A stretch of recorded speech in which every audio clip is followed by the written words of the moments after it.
that separates us from everybody else in some ways that are not Catholic, that are Christians. There's a big rock out there, and we're going to address that today. But before we do that, I want to talk about the inscrutability of God. The inscrutable meaning you can't understand Him. Kind of like my sermons. Can't understand Him. And because in the second reading that was read so well today, it says, "Oh, the depths of the riches and wisdom and knowledge of God, how inscrutable are His judgments and how unsearchable His ways." God, we can't figure Him out, and sometimes He does things that blow our minds. You ever gone to a church and you're hearing a sermon, a homily, and then you go, "Is that guy talking about me? Has he got cameras in my house? How does he know these things?" Has anybody ever had that happen? You just feel like it's addressed to you. The rest of you know it doesn't work for the rest of you guys? Okay, well, you can go. And no, you stay. Maybe this one's for you. God has a way of communicating. And the reason I'm bringing this up to you is because it'll fall into place later in the homily. But God has a way of communicating to us to show us what we need to be saying, what needs to happen, what we need to do. And I've had these passages in my head the last couple of days. I sort of think about them and I mull them over and I meditate and pray. And last night I put it aside. In fact, I hadn't even started really, to be honest. Writing things down. But I was reading a book by a guy called Vladimir Soloviev, a late 19th century Russian writer, friend of Dostoevsky's, and it's called War, the Christian, and the Antichrist. Very light reading for a Saturday night, right? Not. But as I'm reading this, and I didn't know it was in there, but at the end of the book, it's talking about the gospel today. The same thing, and it showed me something I would not have known to be able to share with you later in the homily had I not been reading that book at that time. Now you tell me, how does that happen? That's the inscrutability of God. And God is always trying to communicate with us, and we need to be like Peter. Peter was always paying attention. He was always listening. And in the gospel today, when he says, "Who do people say that I am?" he is the one that pipes up before anybody has a chance to speak, of course, because he's impulsive. He says, "You are the Christ, the Son of the living God." He was just watching Jesus. Jesus never said, "I am the Son of God, I'm the Christ." He was watching, seeing what he was doing in his ministry, and God revealed it to him. And so Jesus tells him three things. The first thing he says is that you are Peter, and on this rock I will build my church. So we're saying, well, what does this mean, this Peter? Now, if you're a Catholic, when you say, "On this rock I will build my church," who are we talking about? Peter. But there's two Peters in this reading. If you remember, I've mentioned before that the New Testament was written in Greek. And when Jesus says this, I'm going to read it to you slightly differently. You are Petros, masculine for Peter, meaning rock. And upon this Petra, feminine for rock, I will build my church. Now, some people, Catholics, would say, well, Petros means Peter. He's the foundation. He's the one on which the church is built. Those that say Petra, female, he says, it's his confession on which the church is built. True confession that Jesus is the Christ, the Son of the living God. And those are the two things on which we base our faith. What's the answer? Of course, they're both true. That is what's amazing about this gospel, and this is a connection. When we read this, we say, God took Peter to be the first pope, and even to this day, there is a Peter on the throne, which is Pope Leo. And we say, in this fellowship with him is the truth of the church, is the church in all its fullness. But it's not the only church. There are other churches out there, but over time and centuries, they've separated from each other. They have a hard time talking to each other and agreeing with each other. And it all comes down to primacy of the Pope being the top guy, if you will. First among equals, as I said to the kids. That's a lot to process, and I think it'll have significance for us in a minute if you just bear with me. Here's the thing.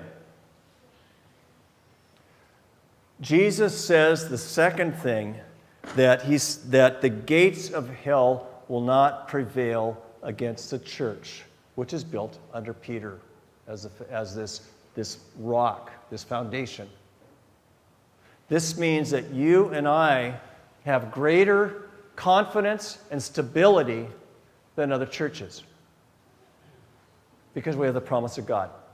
We have the promise of God that says, under this church, under Peter, you will prevail. The gates of hell will not prevail against you. When I was and you may not believe this because you don't see it, but in other church bodies, they're actually more difficult than the Catholic Church has as far as stability and peace. The churches in the East, a lot of them are fighting about who's in control. There's a constant tug and pull and tug. There are some churches that have nobody in control other than the church itself. And the problem with that is that then everybody becomes their pope.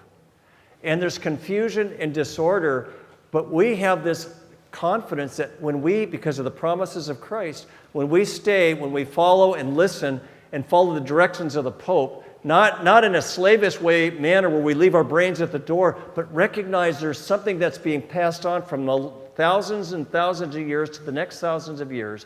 When we follow that, God says, you shall prevail. The gates of hell shall not prevail over you. All right, are you with me so far? Okay, good. Now, the last thing he says is this, and this is the one that's confusing to a lot of people. He says, I will give you the keys to the kingdom of heaven. Whatever you bind on earth shall be bound in heaven, and whatever you loose on earth shall be loosed in heaven. In other words, there's an authority there. And this is displayed by the authority that's given to the Pope in certain circumstances, and sometimes you call it excommunication. That is an authority given to the church. Actually, all bishops have this, but it's given specifically to the Pope in certain circumstances where a door has to be shut.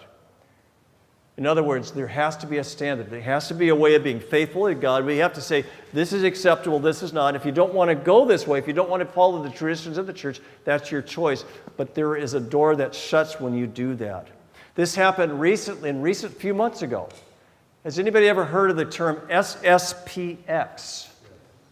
SSPX. Okay, the SSPX, it stands for the Society of St. Paul X. And they were separated from the Pope after Vatican II. They came back a few years ago. They said, we accept the authority of the Pope.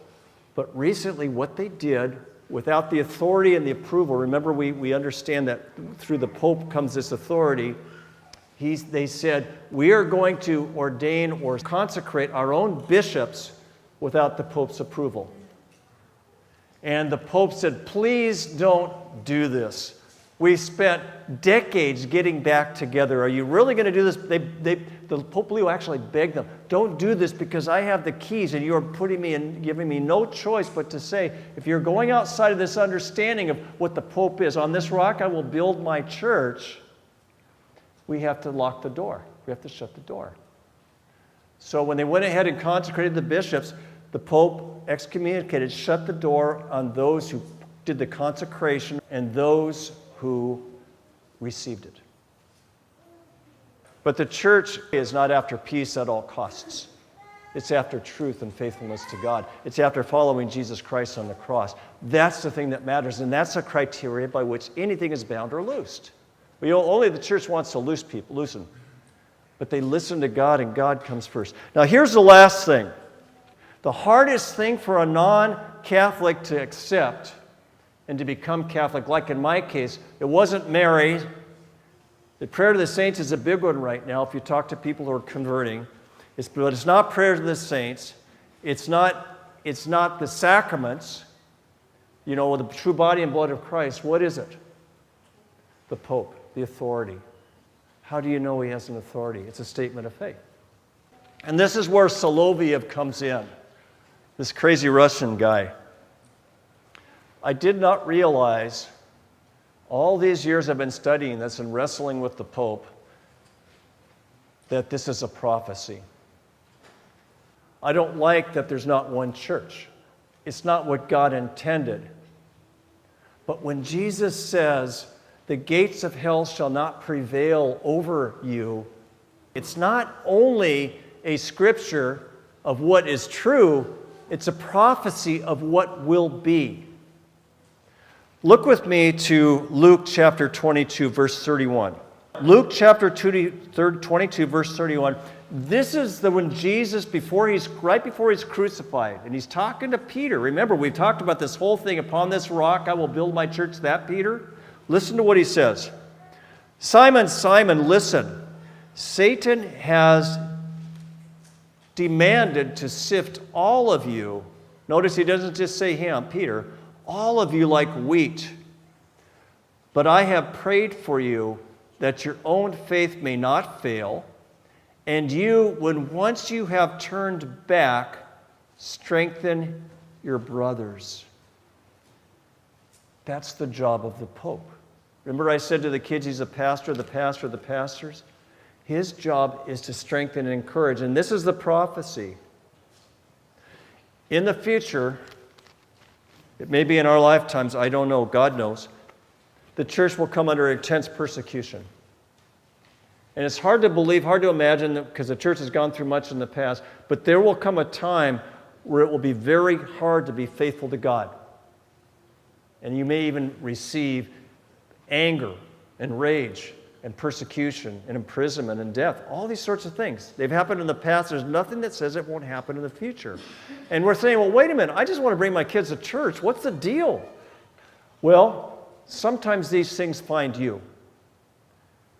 But this is the prophecy. Jesus says this: the church will come back together.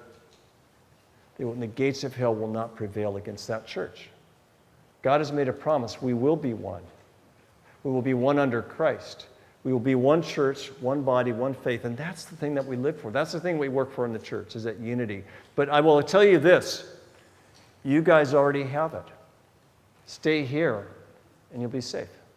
Stay here and you'll have confirmation of what you're doing is pleasing to God, because then you realize that God is in charge and He will never leave us, and you don't have to figure it out all on your own, but you use your minds and the gifts that God has given you to live the faith to the utmost.